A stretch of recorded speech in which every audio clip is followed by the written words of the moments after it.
The Premier League is finally back and only 6 games remain for most of the teams excluding City and Arsenal, so this is where things will get very interesting. The standout matches for this week are obviously Chelsea versus Man City and Arsenal versus Bournemouth, so hopefully you enjoy and drop a like if you do. Moving on to West Ham versus Wolves, this game's absolutely huge for the relegation race, so let's get started with West Ham. They've been doing not the best this season. As we speak, they're sitting 18th place right now. The positive is that they are 1 point off of getting out of the relegation zone. So last game they played Aston Villa and they lost 2-0. This performance is where they really needed to show up, but I expect Bowen to show up and just pull this club out of the relegation zone, but we'll see what happens. On to Wolves, they've been doing not the best this season at all. Their form has been getting better. They have been getting better results as well. So last game they played Brentford and they drew 2-2. They came back from 2-0 down, which is unreal fight from Wolves, but it's basically confirmed that they are now relegated. It's a shame because they could not put these kind of performances up earlier into the season, but my prediction is going to be a 2-1 win for Wolves. Moving on to Arsenal versus Bournemouth, this game is going to be absolutely huge, so let's get started with Arsenal. They've been doing pretty well this season. At the moment they're sitting top of the league, 9 points clear. So last game they played Everton and they won 2-0. We have been knocked out of the FA Cup as well, and we lost the Carabao Cup final. It's a little bit painful there, but I need this team to step up when it matters truly, and that is right now. We have just the Champions League left and the Premier League, and I mean the main focus is obviously the Premier League, so I expect us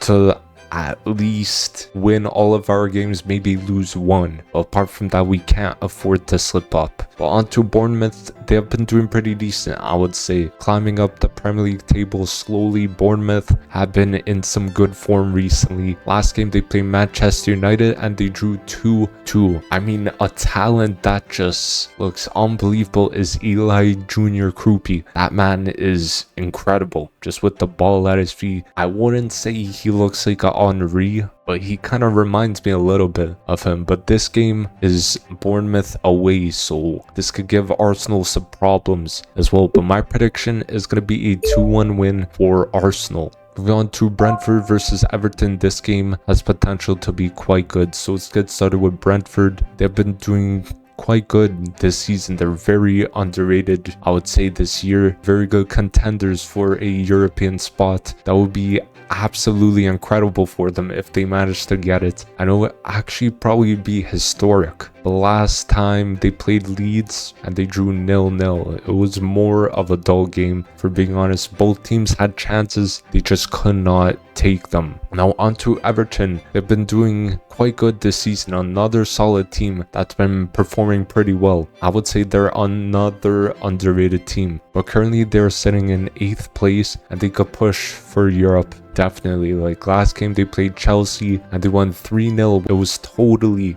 unexpected. Like that man Iliman Ndiaye, if you saw that third goal, by the way, wow, what a strike. But he actually might be the best dribbler in the league. Everton have been playing some great football under David Moyes, but my prediction is going to be a 2-1 win for Everton. Moving on to Burnley versus Brighton, this game should be quite interesting. So let's get started with Burnley. They have not been doing the best this season. It is basically confirmed they are going down. Their form has not been the best as well. Their form, it's kind of been on a downward trajectory recently, but last game they played Fulham and they lost 3-1. They've been very poor offensively most of the season. I mean, defensively you could also say the same thing, even though they were doing pretty well defensively in the Championship, but Premier League is another level. But on to Brighton, they have been doing quite decent this season. They have actually been in quite some good form. Like last game they played Liverpool and they beat them 2-1. That result came out of absolutely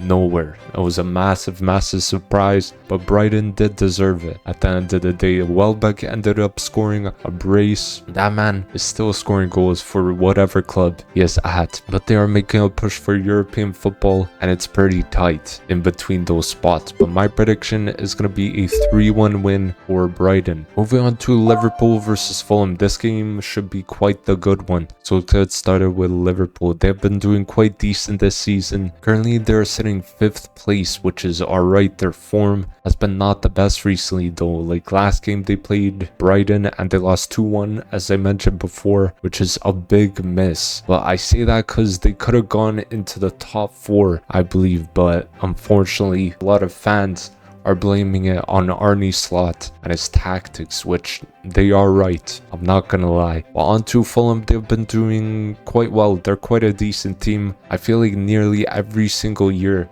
they're in and around like that, I would say 7th to 10th spot, in between there. Every single year they're pretty underrated. Their form has been actually pretty good recently. Last game they played Burnley, I mean, they won that 3-1. Harry Wilson scoring a goal. He has been phenomenal for them all season, just turning up when they need him. And Jimenez scoring the goal to basically seal the win from a penalty. But for this game, my prediction is going to be a 2-2 draw between the two. Moving on to Crystal Palace versus Newcastle. This game should be quite interesting. So let's get started with Crystal Palace. I mean, they have been doing alright this season. At the moment, they're sitting in and around 14th place. Like last game they drew versus Leeds 0-0. Palace, I mean, I feel like they've been really missing a proper like gunman, proper number 9 like Mateta up top. But Yeremy Pino seems to be a bright spark in the team as well.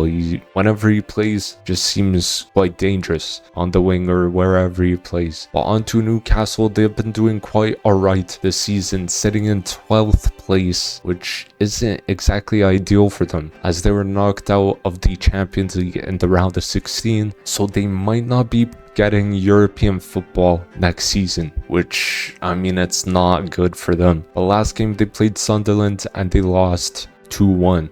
They lost the match because Brobbey scored in the 90th minute. But Eddie Howe will probably focus on the remaining matches in the Premier League now. Maybe they could win their remaining matches, but they do have Arsenal in those remaining matches. So we'll see what happens there. But my prediction is going to be a 3-1 win for Newcastle. Moving on to Sunderland versus Tottenham. This game should be quite the battle. So let's get started with Sunderland. They've been doing quite decent this season for a newly promoted side. 11th place, I feel like, is quite good. They've been in some alright form as of recent. They played Newcastle and they won 2-1 in the last match. As I mentioned before, Brian Brobbey again scoring in the 90th minute, being so clutch. He has done it so many times this season. It's actually insane. But on to Tottenham, they've been doing quite horribly this season. Relegation could be on the cards for them actually, as they are sitting in 17th place in the league, just 1 point off of West Ham, who are in 18th place. But last game they played Forest and they lost 3-0. That game basically kind of forced Igor Tudor to leave the club. Things are not looking too good for Tottenham, but a positive for them is that De Zerbi has been appointed, so we'll see how he does in his first match. But my prediction is going to be a 2-1 win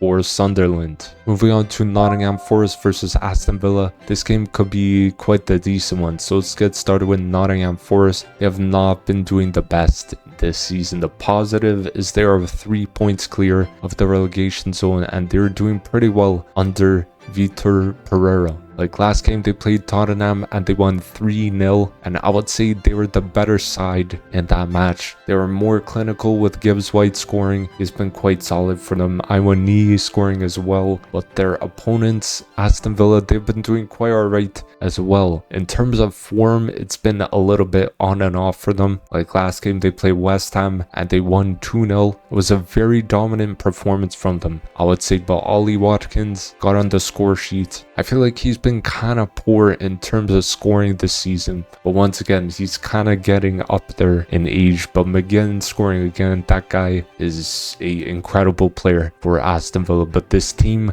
needs to keep it up if they want Champions League football next season. But my prediction is going to be a 2-1 win for Aston Villa. Moving on to Chelsea versus Man City. This game for sure is the biggest game this week. So let's get started with Chelsea. They've been doing quite alright this season, pushing Champions League spots as well. They're currently sitting in 6th place, which is alright, you could say. But last game they played Everton, and I mean, they lost 3-0. That was quite the crazy game. Everton, I mean, somehow were the better side.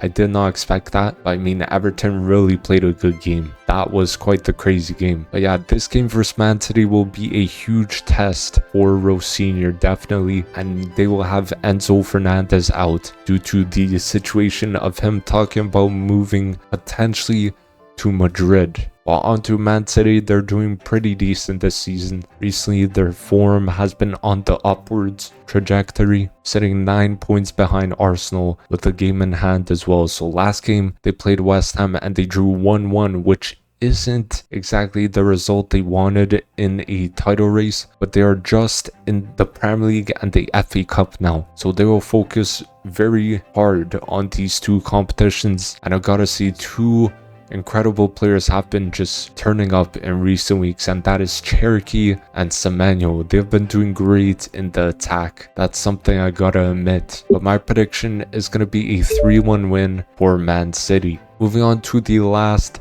and final match is Manchester United versus Leeds. This game could be a very good one. So let's get started with Manchester United. They've been doing pretty well this season. Since the appointment of Carrick, they have been honestly doing great, getting very good results, which has put them in 3rd place. The last game they played Bournemouth and they drew 2-2. Bournemouth gave them quite the good game. I mean, at least they did not lose that match, which is a positive. But Sesko has been doing very, very well in 2026. I believe at the moment he has 6 goals in all his matches in 2026, which is pretty impressive, I would say. But Bruno has been doing so well, he could actually break the assist record. But onto Leeds United, they have been doing quite alright this season, I would say. But they made the FA Cup semi-finals, which is unbelievable. They beat, I believe it was West Ham yesterday, on penalties. And I mean, I do rate this team a lot in terms of the attacking side, but they do seem like a solid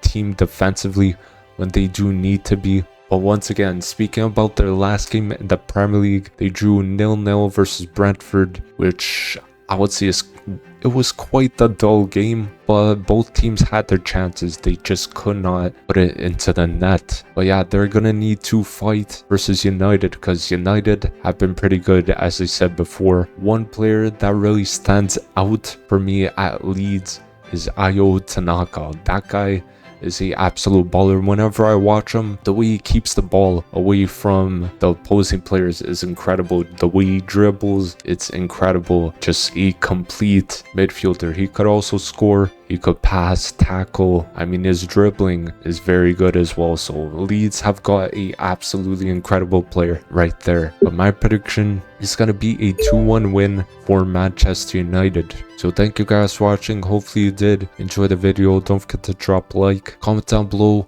your predictions for these matches, and don't forget to subscribe as well. And I'll see you guys in the next video. Peace.